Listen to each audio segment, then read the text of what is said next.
Welcome to another episode of the Straight Up Chicago Investor Podcast. I'm Tom Shellcross. With me, as always, is Mark Ainley. Mark, we're actually together now. Not physically, but we are actually together at the brokerage. Yeah, you sound like we're coming out. I love it. No, you got to start doing the announcement of straight up Chicago Investor Brokerage. So, you and me, we got the DBA under GC. You got a GC email. So this has been exciting. I haven't seen you as much as you joined, but this is a great thing. I know we're meeting tomorrow to kind of do our quarterly to wrap up this year. Like, I don't know, man, this is super exciting it's like we've worked together, but now like we're really working together. Yeah, it took us 3 years because we're just slow and we procrastinate and in life and all that fun stuff. But here we go. Nah, we're visionaries. That's where we need somebody. So we got Christine and these other people that are trying to help us handle our details. And that's what we need. So it's all about a team around anyone listening here. It's like, especially if you're a visionary, it's really easy to write off ideas, and it's the execution piece that gets tricky. So thanks to our team that's around us. Yeah. And you mentioned team, man, we are getting some big hits on the Build Your Team. So a lot of downloads there, or a lot of page views, I should say. And then we've anecdotally heard of success there. So, one, thank you to our sponsors. We're glad it's working out. And to investors, if you're in need, use that as a resource. If there's something else you need there and you don't see it, let us know. Landscaper, you need whatever, let us know. Like, we're trying to bridge all of that for everybody. Yeah, I think when we're building the build your team, we're trying to think someone that can help anywhere. And when you start getting to geographic things such as landscapers, or it might be someone that only does leasing over here or on the south side or north side or west side or suburbs. But keep in mind, we have the Ask Mark and Tom on the website, straightupchicagoinvestor.com, Ask Mark and Tom. And, we'll usually get back to you within 24 hours. Sometimes the only time we delay getting back is we're not sure who would answer. But we'll definitely get back to you with a response. So I know we help a dozen or so people a week just trying to figure out next steps or figure out who needs to be for whatever problem they're trying to take down. Response time will be faster if you start your with, "Hey guys, love the podcast." We'll get back to you within Yep. 4 You had hours. me at love the podcast. or even better, Tom. Hey, I just left you a 5-star review on iTunes, and I had this quick question. The SLA goes up, yeah. Yes, for sure. All right, so note that, everybody. All right, what do we got for the housing provider tip of the week? Tip of the week. This is something that self-manager, I know property managers use this, is, you might have a 4-flat and you might live in the city, you might not, but it's not a bad idea to have a lockbox set up somewhere on the property. Maybe if you have 3 units, you have 3 individual units, but when that tenant gets locked out, or that contractor has got to get in on Saturday when you're in Acapulco, like, that is an access that you have that's there. You don't have to go hand out that combo, but that combo. And when that contractor has to get it in at 10 o'clock on a Saturday into your boiler, you give them that combo. Or your tenant that gets locked out on 2 a.m. on Saturday, you're nice enough if you answer the phone at 2 a.m., but at least give them that combo. You can always go back and change it, put a new key in it, whatever you have to do it. But think about the ease of management when it comes to making sure you have the proper access for people. I know some people do the opposite. They just leave stuff unlocked, which that's not probably the right play. But yeah, set yourself up with access. Yeah, and label your keys. Make it easy. That guy's going out there for emergency plumbing repair. Don't make him go through 12 keys. Like, just have everything labeled and organized. Yes. And the number one reason why people don't label keys is they're not sure what it is. So spend your half hour. Here's another tip. Just spend your half hour figuring out what keys are which and throw it away. I know a lot of times we take over properties and they just hand us a wad of keys, like 20, 30, and we spend the time, and you ultimately dwindle it down to, all right, only 3 of them work and we're missing 4. That's usually what happens. All right. Our guests, let's do this. Let's talk home inspections. Man, home inspections. I think this is our first home inspector we've had on the show since we started. So 250 some episodes, and we haven't talked about this, and we talk about the concept of it. But yeah, I'm excited to have today's guest. He is not necessarily a mom and pop. He started with a more of a franchise type model, and ultimately today owns a whole kit and caboodle.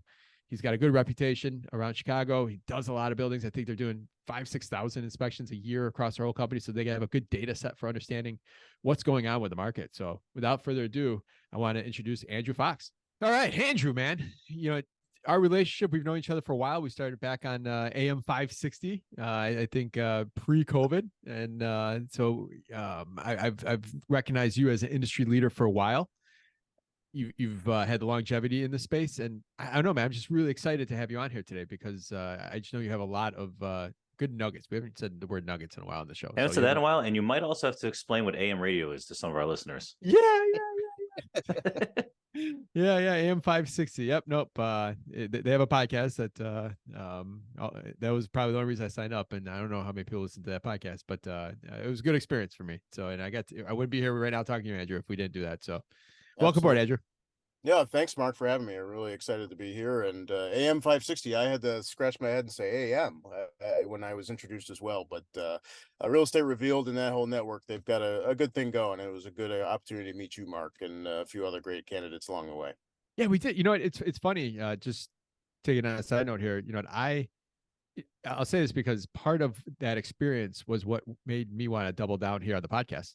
I went on there with you and a whole bunch of other people, and the guy that runs the show, Randy Barcelo, he's awesome, and he's got a great thing. I'm not sure if it's on still, but it was a great thing. But the amount of time I had to actually give feedback on or talk or share my expertise, I did that math, or really, I'd have to. I think I figured out with them, like I would have to do like it was like 412 shows to equal the amount of time me and Tom had in one podcast or something. Like, it was something crazy. It was some crazy number or 1 month or something like that. So, Well, just at a micro level, Mark, I mean, that just shows how quickly this industry is changing, right? The media industry is changing, and the podcast industry is thriving right now because we can have organic conversations and not have to listen to more ads than conversation dialogue. yeah, no, so exactly. So, but that it served its purpose, right? You know, Sure. people get on that topic or get on that saying of everything happens for a reason. But man, like that was a good experience. Whatever money I spent, it was all kind of made me realize how much value I had here with Tom, with our relationship. So, Tom, yeah, it helped validate you and me. Love it. Well, here, Andrew, there's a lot to dive into today. Love to hear a little bit about your background, our listeners, so they know you, brick kicker, how it started, where you came from, where'd you grow up, where are you from? I'm originally from Madison. So naturally, maybe I shouldn't say this, but naturally I'm a Packer fan. Okay. I grew up in Madison, Wisconsin as a UW Badger, and then I relocated down to Florida. And the reason I relocated down to Florida right during college was an opportunity to work for Disney.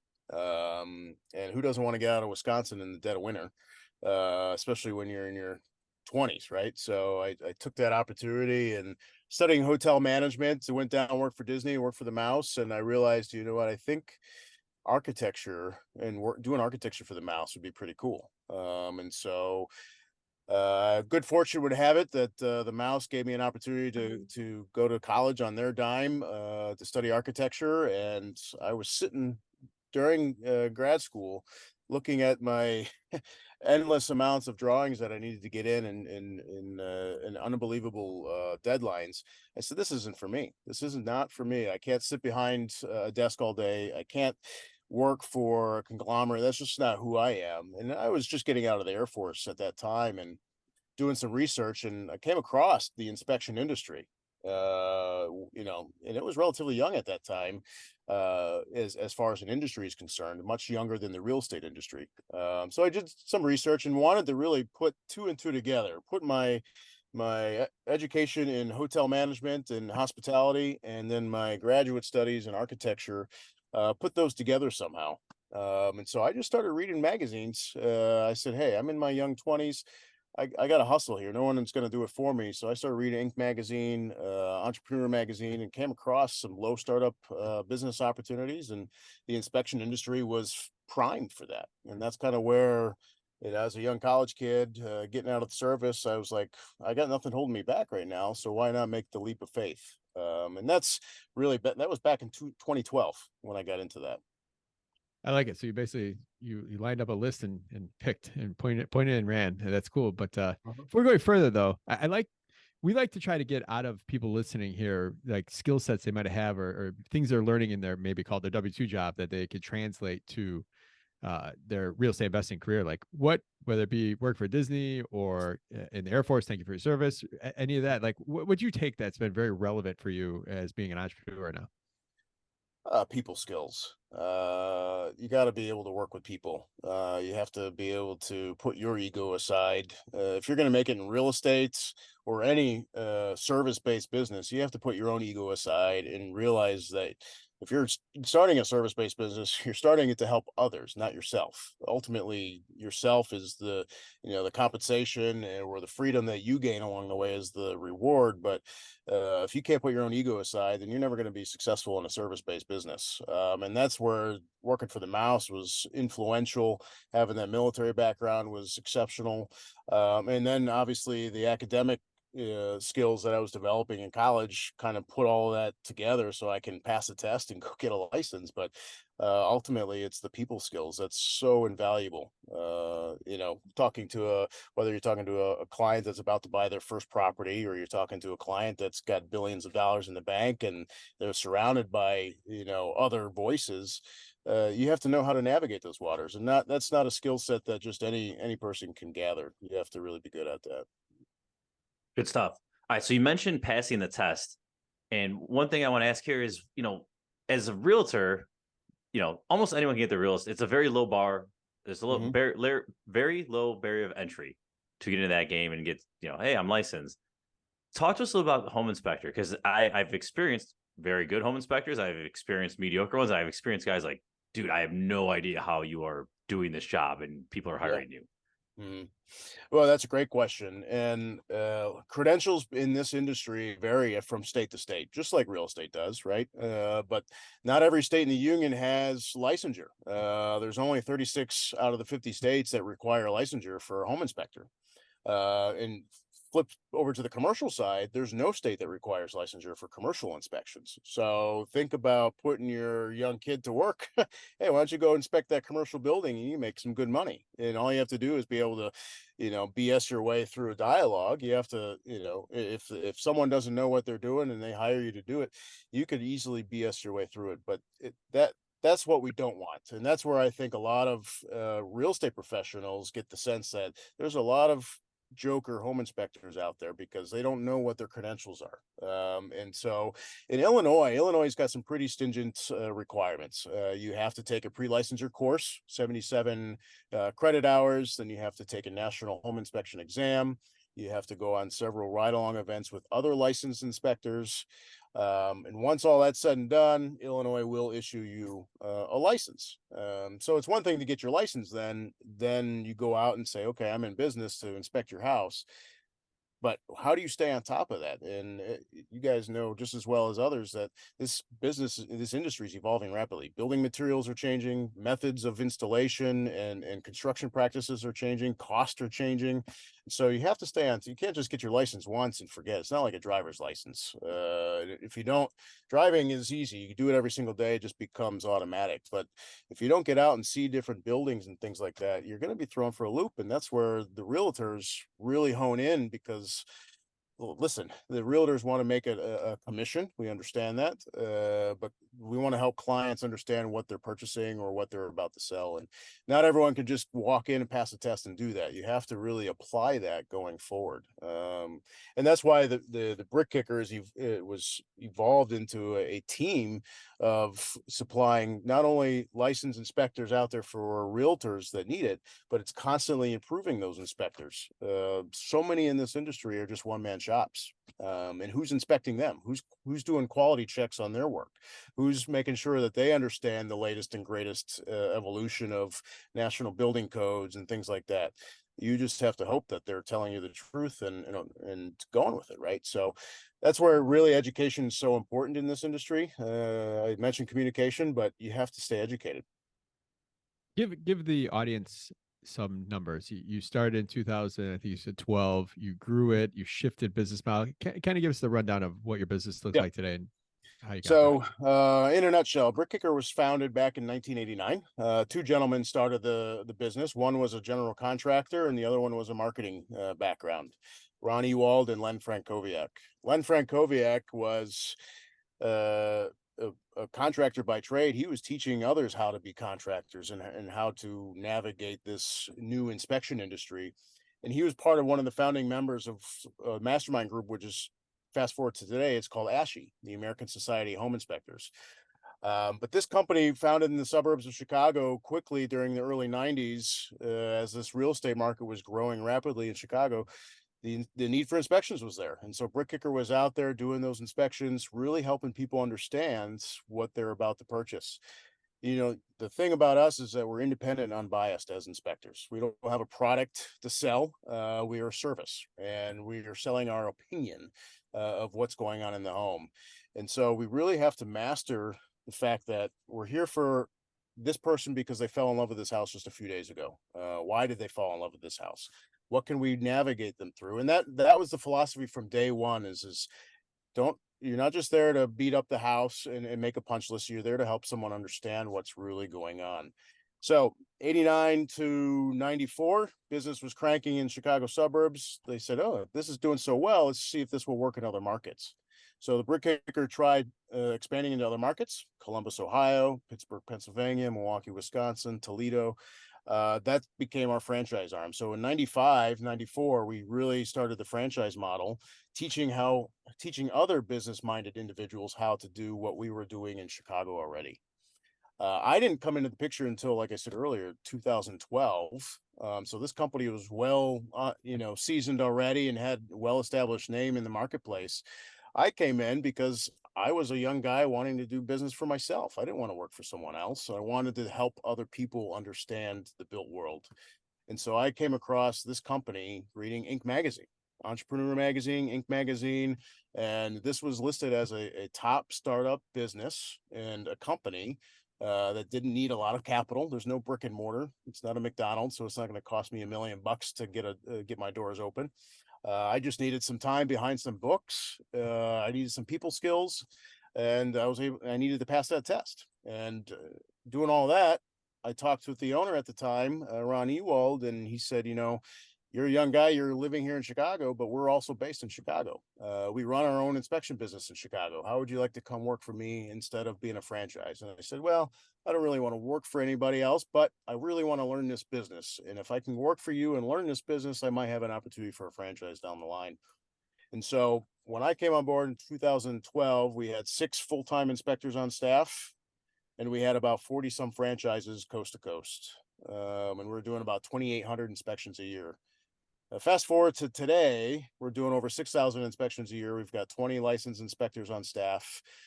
We cover the entire Chicago metro. Now our franchise model has changed. Now we're sitting at 22 franchises. And I can have a long story about that, the reasons for that, but we're still teaching individuals how to do inspections, residential, commercial, environmental, all with the mindset back from the very beginning. We're independent and unbiased. We're not here to sell any particular product. We're here to tell you what's going on with the home from its entirety. Gotcha. All right. So Andrew, there's a lot there to unpack. So yeah, that's how we got into this. When you joined the company, mm-hmm. were you there having to scrub up your own leads, or was it because the company was already well established? It was more, hey, go and perform, and then, things will be working well for you. Yeah, for the most part, the company was established, so I went where I was told. However, let's just say you're hiring me to inspect for Mark. Mark is your client, Tom, and you're hiring or recommending the Brick Kicker to do Mark's inspection.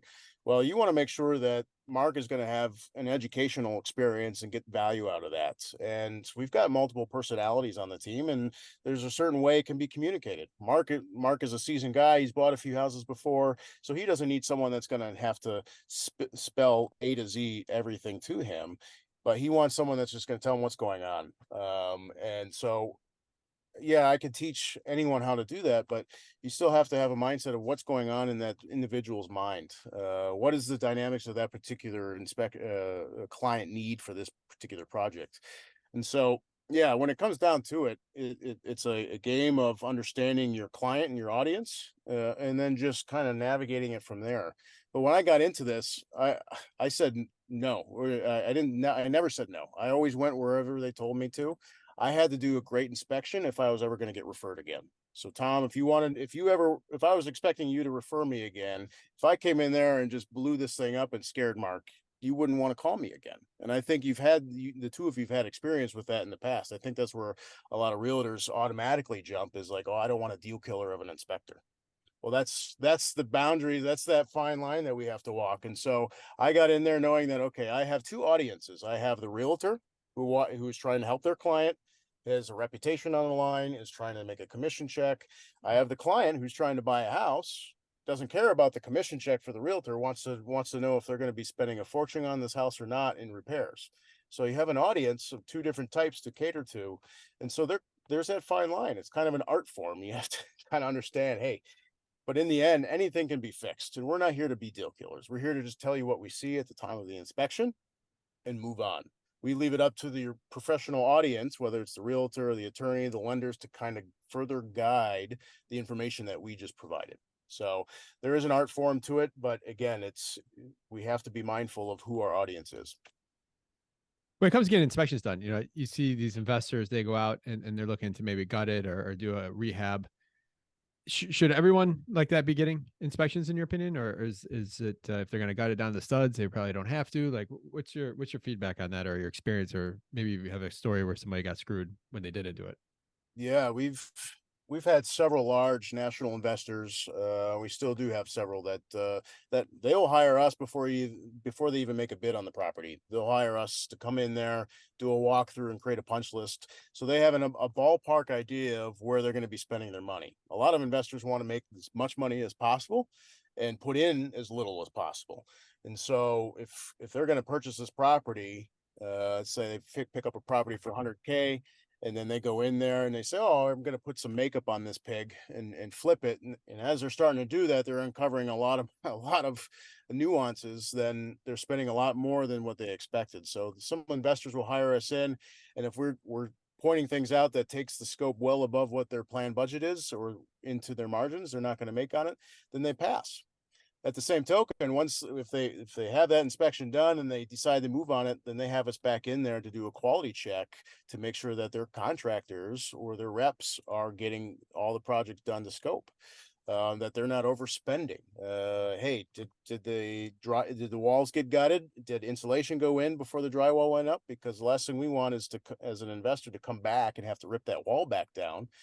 But it's very important to note that we are not code inspectors, right? So we are not working for any municipality. It'd be impossible for us as inspectors to know every jurisdiction's code and compliance. So we are there Gotcha. as generalists, looking from top to bottom, inside and out. So it's easy for an investor. A lot of investors might be former tradesmen. A roofer is going to buy this house, and yes, a roofer knows quite a bit about putting a house together. But they're going to be biased towards that roof structure. They might overlook some things on the HVAC or the electrical or the plumbing side. So that's really the advantage to us for the investor is that we have a general view of every building component, not just Gotcha. one. And so then we can really piece that puzzle together for them. Gotcha. Yep. So a lot of times, when I see this report for my clients, it says, contact professional electrician, contact professional HVAC, and that's usually we're there to guide them. And we know enough about construction where we can guide them or put them in the right place. A lot of times, though, if you don't have the experienced agent, they're sitting there going, okay, like now I got to have like 6 more guys come through.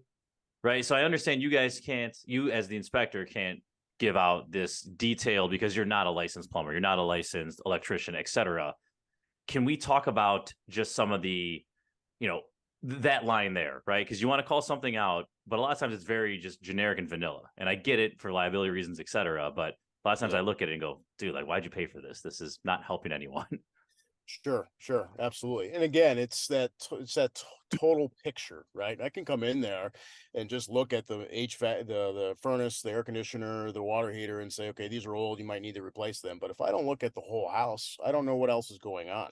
And so the water heater might be bad, but okay, let's go ahead and replace the water heater. But we didn't look at the water pressure to say that there's issues in those water lines. So yeah, I mean, the tradesman will come in there and they will call out what they know. A plumber will call out and say, hey, we've got this pipe. It's easy. I can replace this with copper. But until you look at the entire picture, you can't really come to an assessment of what's really going on. And that's really where it's important, is that we stand back and take our eyes off of just one. I hear it from realtors, and you're absolutely right, Tom. Why have a home inspector if they're going to tell me to have all these tradesmen out there, right? Well, you're going to bring the electrician out. They're going to look at the electrical. They're not going to look at the plumbing. You're going to bring a plumber out. They're not going to look at the electrical. So if we can tell you that everything that we see going on with each of those, then you can spend less time getting all these contractors to guess and figure it out for themselves. We can help you hone them in. Early when I first got my license back, I think it was 2004 or five. This was happening. There's one inspector in the area that he just kept popping up on deals I was selling. But this guy's area of specialty in his previous role before he became an inspector was asbestos. So every one of his reports always had potential asbestos in chimney, get asbestos people out. So it's like, man, like every time I saw that guy, like I literally lined up the asbestos guy to come out and test it before, like. But yeah, that, to your point though, like some of these guys have areas of specialty when it comes to inspectors, and even some of those guys have a hard time staying generalists and hone in on whatever their expertise was. Yep. Yeah, asbestos is one like and mold, and some of those environmentals can be four-letter words. And I mean, when a house was built in the 70s, it's likely it had that stuff in there, but that doesn't mean it needs to be replaced now. It just depends on how you yourself are living in that house and what you plan to do with it. Yep. Let's talk about, in my head, I think of them as like auxiliary items to the inspection, but let's talk about, there's radon, there's EPA, there's scoping the sewer. Usually it's recommended, hey, do all this. Like it's your insurance policy to make sure you don't have that huge number over your head. Can you talk to us a little about each of those of just, hey, like why test for radon? Why Sure. is this something that you should pay for? Why scope the sewer? Just take those one by one. Yeah, great question. So radon is a gas that you can't see, smell, or taste, and so the only way to know if you are in conditions that are unsafe is to have a test by calibrated equipment. Radon right now with lung cancer still on the rise, but smoking on the decline. How is that happening? Well, we're making our homes more airtight right now we're hoping to make them so efficient that we're keeping hot air in or cool air in the summertime. Well, we're trapping radon gas in, and so it can be fixed. Radon, if it's high levels, it can be fixed and mitigated.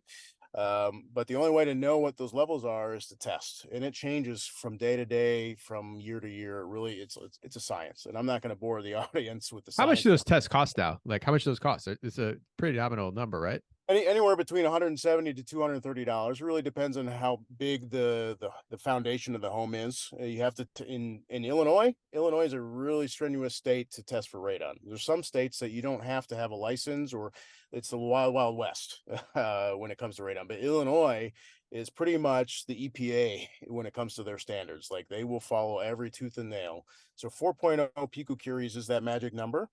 4.0, 3.9. Those are still considered high enough levels that you should still consider having that mitigated. Think about your small children when it comes to radon. We as adults, we could say, okay, I've been living in this house for 30 years. I seem fine. Well, your small children are the ones to be concerned. We have finished basements now. We're spending more time in our home post-COVID. So if we're going to be doing that, then it's worth having that test done, because $230 to know if there's dangerous mitigation levels or dangerous levels that need mitigating, it's worth getting that taken care of. And a mitigation system can be anywhere from $700 to $1,000 as well. I always tell owner occupants or people that flippers, like if you test it now, at least you can hold the seller accountable for the fix. Versus when you go to put this under contract 6 months from now on your flip, then it's going to be out of your pocket to mitigate it if something comes up. Because more likely, most of the first-time home buyers, they're getting it done, or they're following their attorney, or they're following somebody's recommendation to get it done. Well, it's the radon disclosures in every real estate contract now. So now you bring that up, now they're going to say, well, what's radon? And well, then I guess I should have a radon test. So you're absolutely right, Mark. Test now, so when you go to sell, you're not faced with the hassle of fixing it. And then, so radon is one, right? And so what's been such a big item as of late is sewer scopes. So the standard inspection is not looking inside those sewer pipes. That's where the sewer camera comes into play. Because we have to take the cap off the clean out, and we put a line in there to see what's going on. So the standard inspection, we're going to be running water to see what kind of water pressure or backflow issues we might have. But that's just a small sample of time when we're there. The only way to know if there's issues going on is to get a camera in those lines, whether it's a brand new construction or a house that's been 50, 60, 100 years old. You're bound to have some issues. What could be going on with that? Tree roots are the number one issue and number one killer of sewer lines leaving in the house. You've got old maples, or you've got some of those evergreens that those roots just get encompassing and they just crush those clay pipes, or even that cast iron lines that can separate and those roots get in and take hold. And that's a 10, 20, $30,000 fix. And so if, again, you don't know until you put a camera in the line of what's going on in that pipe. And ultimately we want the line from the house to the sewer connection or to your septic should be free of any obstructions. And if not, you're going to pay the price down the line. And again, it can be fixed. It's just those costs of fixing for a sewer line is much more than mitigating a radon system. What's range of scope to just stick a camera in there and get that feedback? So it's really 20, 30 minutes of time. Cost, I meant just a question on cost. That's what I meant to say. Sorry. Cost about 230 to 260 bucks to get a camera in there. Because it is a 20 to 30 minutes of more time involved, and it's a separate report that needs to be generated, but it is an audio and it's a video and audio recording of what's going on in there. And then you have to interpret it to be able to give that to a plumber to make the appropriate estimate for repair. It might not mean digging up your yard to replace the pipe, but you could hydrojet that, which is a pretty innovative, low cost repair. But a lot of people will have to have that done annually because those tree roots will come back. But when you start to come into crushed pipe and you have to start excavating, that's when we go into tens and 20s, and $30,000. Where do you stand on the hydro, Tom? I'm not a fan of it. I feel it causes more damage, more bad than it does good for especially these old pipes. Well, if you have the old pipes, they might just crumble. Like you might just break them when you do it. Like I feel a lot of plumbers like that just in the last 10 years, it's like hey, how about we just do that? Because it's a little more than rotting too. They get paid a little more for that. It's a service cost a little more. And I feel like, man, so. Exactly. Yeah, it could be detrimental when we've seen imagery of the pipes after. I mean, anyone that's cleaning a drain pipe should go back and rescope it, and at no cost should go back and rescope to prove that they've gotten rid of the roots or any of the deficiencies in the pipe. But when you start to look at that, those pipes are beat to hell. And so especially the old clay crock in Chicago, that's 90% of Chicago's that old clay crock still. Then you can start getting hairline cracks. And so it's only a matter of time before those things need to either be relined or dug up altogether. So you're absolutely right. That can be detrimental. PVC, it's not as bad on PVC pipes. They're usually pretty shitty pipes. No pun intended. Showing our age with the dad jokes here. Come on. Oh man, Hey, talk about AM radio. God damn it, guys. Right? Yeah. But yeah, sewer scope's an invaluable, radon testing is invaluable, and it's just one of those you don't know unless it's $230 to for a couple $100 could save you thousands and thousands down line.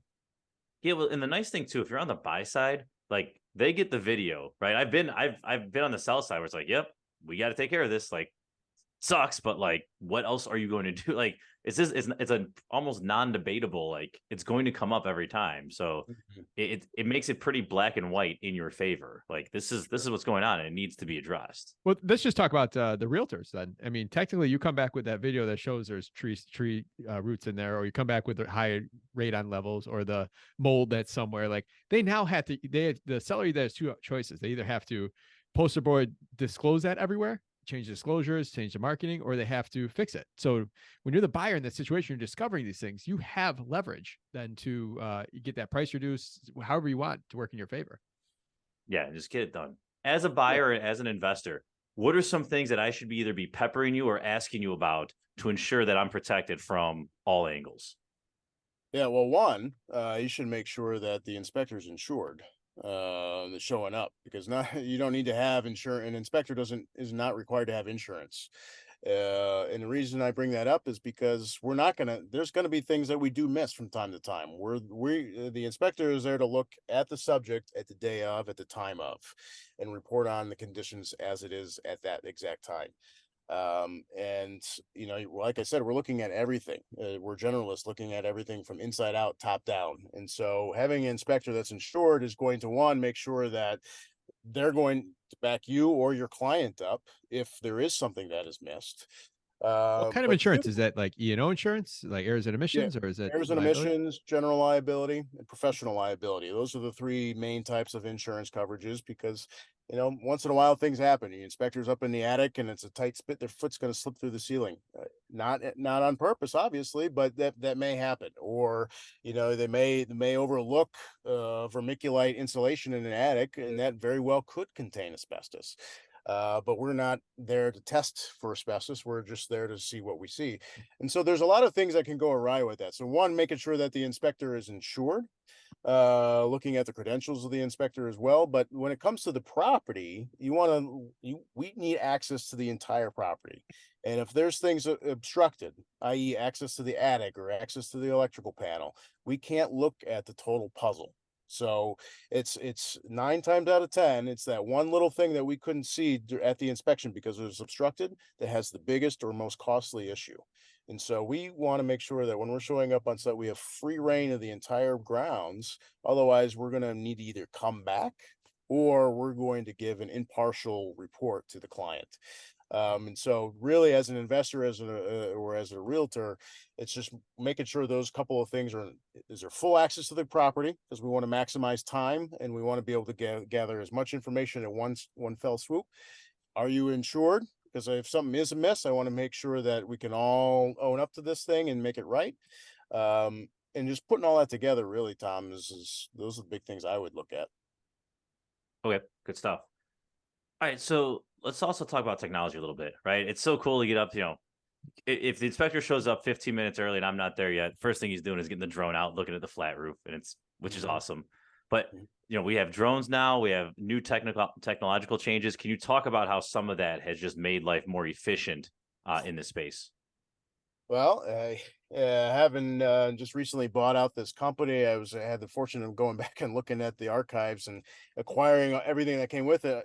Our original reports were on carbon copy paper, no photos whatsoever. And so that alone has come so long, because now the reports have video in them. The amount of detail that goes into it. But now technology is allowing us to get thermal imaging shots in the home. We can now look at moisture behind walls, or we can use certain widgets and apps to find piping behind walls and things like that. Technology is evolving so rapidly that the way our inspection reports are produced today will be different in 2 to 3 years from now, because AI is now evolving so rapidly. I think I'm waiting to get my hands on a pair of those new Apple goggles that were just released about 2 months ago, because that, I think, is where the evolution of this inspection thing's going. 360 photos. Look at the Matterport product that's out there and what that's doing for realtors and stitching the home together. Now this software we could put a camera in the room and it can auto detect these defects. And that's really where it's going, is just to use technologies to start gathering that data and start compiling that data to make useful decisions, or help the homeowner make useful decisions of what needs to happen. There's so much out there, so much information out there. People get lost behind HGTV and YouTube. They need to start looking at the data. And that's really what we're there to do, is collect the data and use technology to do that. So whether it's thermal cameras, drones, the latest iPhone, I think the iPhone is the most powerful tool in any home inspector's pocket. Whether it's an iPhone or an Android device, that's the most powerful tool, even more so than a standalone thermal camera, because you can use that to take thermal imaging images. We can use our iPhones to get the photos from the drone. We can use our iPhones to check temperature. We can do so much with that. So technology is evolving rapidly, and any inspector that shows up and does not use the tools in their bag is kind of foolish. If they're just using their noggin, that's great. But the tools give us such an edge as to what's going on. It can really give us precise answers in short notice. Well, in an industry that's full of mom and pop operations, how is that leaning out, the competition, I guess? How have you seen that with everybody? You're absolutely right, Mark. There's a lot of one-man shops or mom and pop shops in this industry, and they are a little older. And that generation is not as apt to change, especially when it comes to technology. Even for myself, who's younger compared to the industry, I'm finding that it's evolving so rapidly that I'm even having a hard time keeping up with some of the changes. And so if you're not, the real estate industry absolutely is. And if they are, you have to, otherwise you will be left behind. It's great you have all the information in your head, but you have to have the tools and the technology, and you have to start adapting, because that's what these younger buyers and sellers are looking for. These investors are smart and have the technology already, and instead of wasting time writing things or emailing things, it needs to be instantaneous. You as a realtor want to move fast. We have a short amount of time in Illinois to get things done under attorney review period. So we have to get data and make quick decisions with it. And technology is going to help us do that. And if we don't embrace that, then you're not going to have a good book of business in the future. When we were rehabbing houses between 08 and 18, one of the things we did in the back end, we worked with an inspector who came in and did the inspection for two reasons. One, make sure that it was kind of a QC on a lot of our work our contractor did. And then two, which kind of out ahead of if we're going to sell the property somebody else. But Tom, do you do anything with that, with what you do on your rehabs? No, we've talked about it, but at the end of the day, like, we're at such a high price point that, like, they're still going to get their own person. I get that for like the single, like the stuff, even the stuff I was doing in South Theory, that makes complete sense. Almost like roof stock, right? Because they provide the inspection report for you just to give you that little, peace of mind. No, our front end in the luxury space is just, it's crazy because we go under contract a lot before we're done. So they have the inspection then the guys got to come out like 3 or 4 more times because, we're going under contract and we're 70% done with everything. Right. And then we're totally done. And then there's a touch up, and it's a very clunky, when I'm on the sell side, it's a very clunky process. Just the nature of it. Gotcha. And that's where we're finding, Tom, on the sell side, especially the last 6 to 8 months, it's grown exponentially, is the demand for an inspection prior to, before it hits the market, because then you can negate that stuff, so you don't have to nickel and dime back and forth. Are you seeing any of that on your side, Tom? Or no, it's been pretty good. Like we almost welcome it, right? They're the ones paying for it, right? So if you want to come in when we're here, like, great, like everything's permitted, like there's nothing to hide. And then we just know the inspection isn't like this big reveal then, right? We kind of just know, like, all right, they're fine with everything. We know what we got to do. It's figured out on the front end, and both parties can figure out and navigate or cut ties. So right. Yeah, you have a good product. I welcome There's it. less to worry. You have such a good product though, so there's definitely less to worry about. And I think any of your mistakes or the stuff you might get discovered now is things you've messed up on already, and know how to not put yourself in that position again. So it's kind of cool for yourself. So just congrats on that. I will say, just in general, like you do learn like what's going to go into an inspection report, right? You do know, like, all right, if you're borderline, if I got to do X or Y and the budget's tight, like we know, like, all right, well, we know we're going to get caught for this one regardless, so let's do it, right? So it helps the decision-making process as well.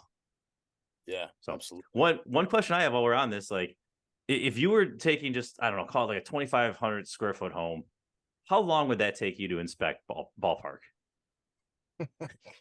That's a great question. I wish I could say, I mean, if you were to ask me that question, I would say that could take me an hour. That could take me 5 hours. It really depends on what we're seeing there. It depends on who my audience is as well. If I've got 11 family members there pulling me in 15 different directions and saying, "Did you look at the furnace?" when I'm still on the roof, that's going to slow me down. If it's a hoarder house, full of stuff, that's going to slow me down.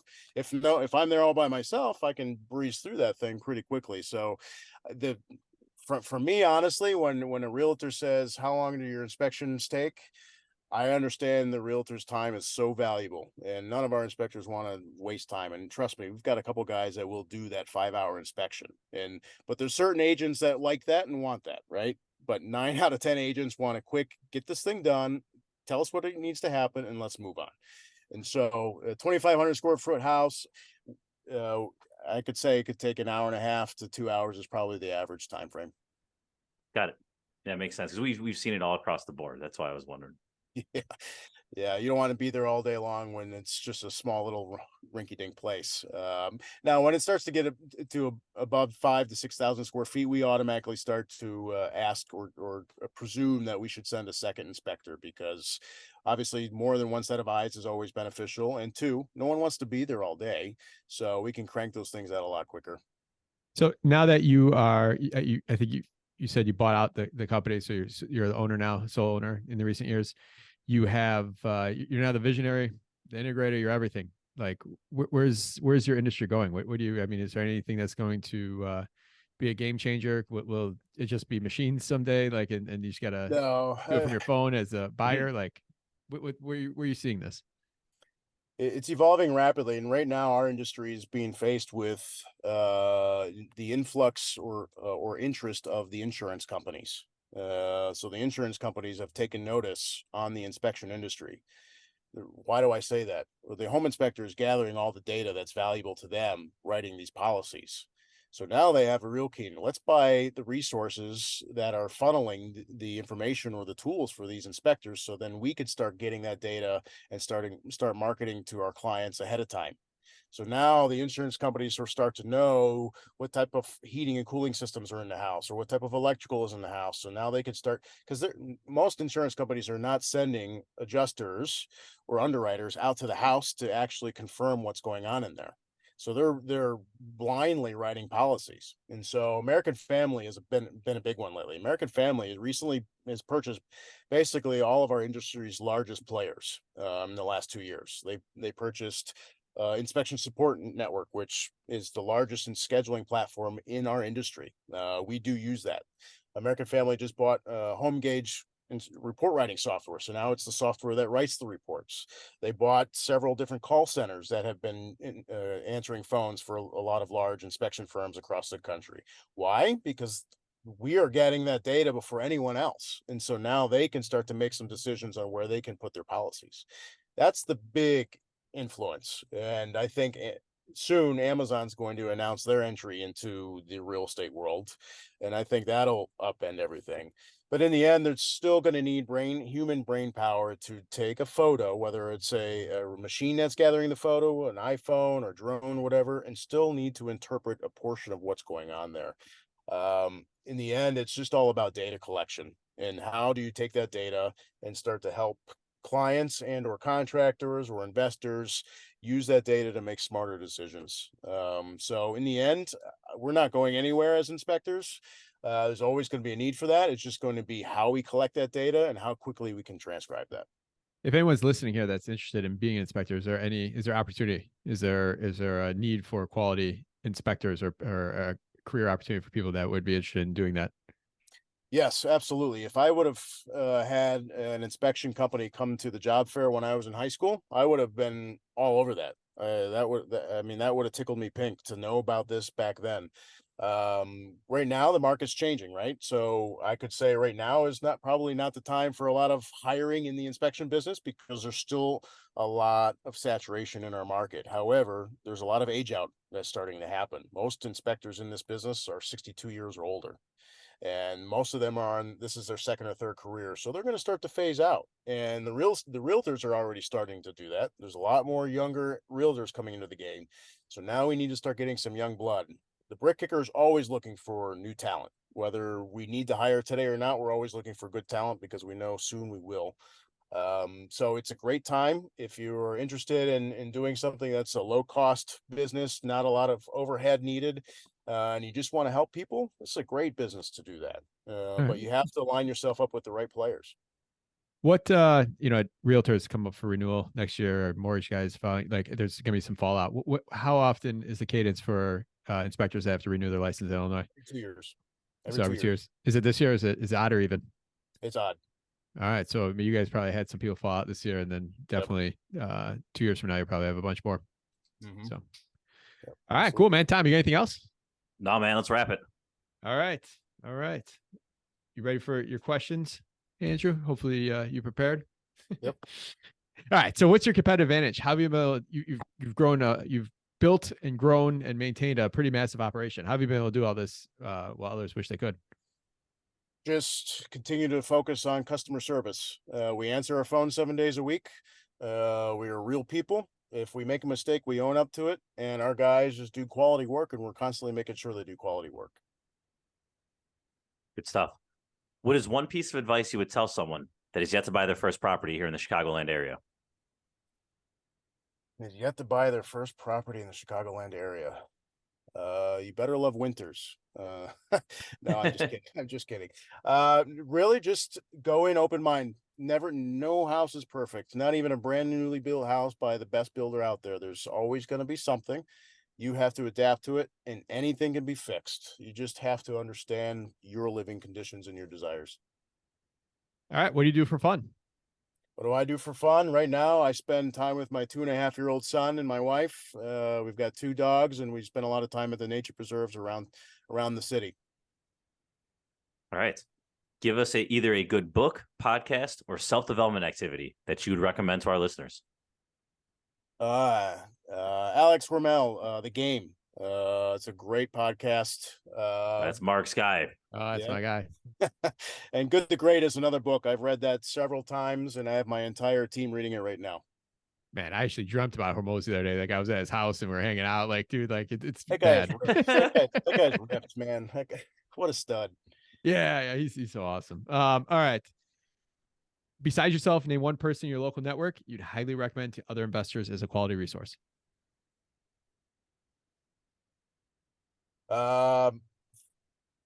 In my network as a good resource, I would probably say Matthew Turillo. He's an agent with That Properties, and he's a 3rd-generation agent. The guy knows the ins and outs of the Chicago neighborhoods like I've never seen before. And he just goes above and beyond. I mean, again, there's plenty of realtors out there, but I think just having it in his blood and in his family genes, that's my answer. Good stuff. We'll link to him. Let's get him on the show as well. Right. So, all right, Andrew, thank you so much. You provide a ton of value to our listeners. How can they learn more about you? Is there any way they can provide value to you?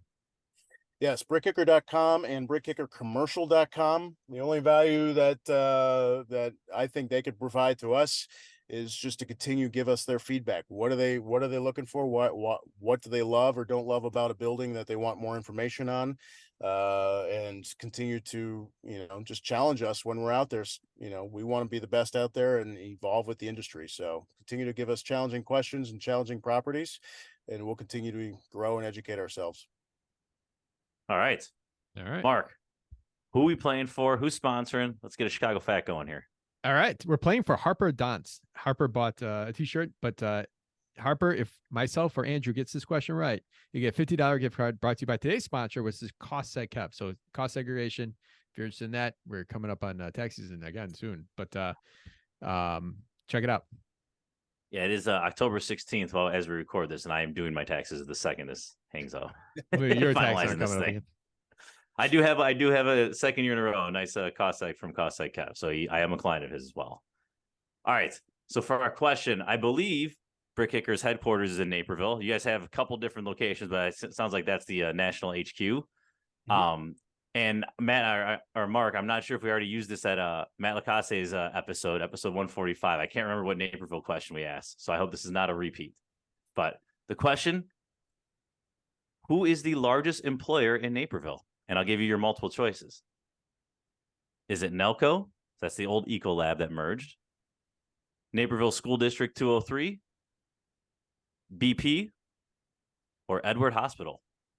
Which one of those is the largest employer in Naperville? Edward Hospital. Andrew, What do you think? Andrew, what do you think? This guy, the school district. All right. Mark, you got it. You got the hospital. Oh. Nice work. And it's almost like a trick question because there's also District 204. There's 203 and 204. If you combine those, it would have been the school district. Well, you know what's amazing? Nelco's like property. Like they have a whole campus. It's just an amazing like building over there on 59 and 88. Right off of 88, right? Yeah, it's so like you could walk the whole campus like online. Like it's just very nice. But I think you asked that question before. Hey, we want people to win here. We're handing out other people's money as sponsors. Harper, you get $50 gift card brought to you by Cost Seg Kev. So congrats, Harper. So that's awesome. Andrew, thanks for coming on. Tom, thanks as always. Listeners, you got to leave us a review on iTunes. So we're going to put the link in here. Leave us a review on iTunes. Give us 5 stars. Tell us something you like, maybe a guest you liked. And if you put your name in there, then we'll enter you in the drawing for the Chicago Facts as well, too. So we got the merch. If you go on to straightupchicagoinvestor.com and you purchase merch, or if you leave us a 5-star review and make sure your name's clearly on the iTunes review or the Spotify review, I'll get you in the entry for that as well, too, for the Chicago Fact. So Andrew, thank you. Tom, thank you. And listeners, we'll see you next week. Thanks all.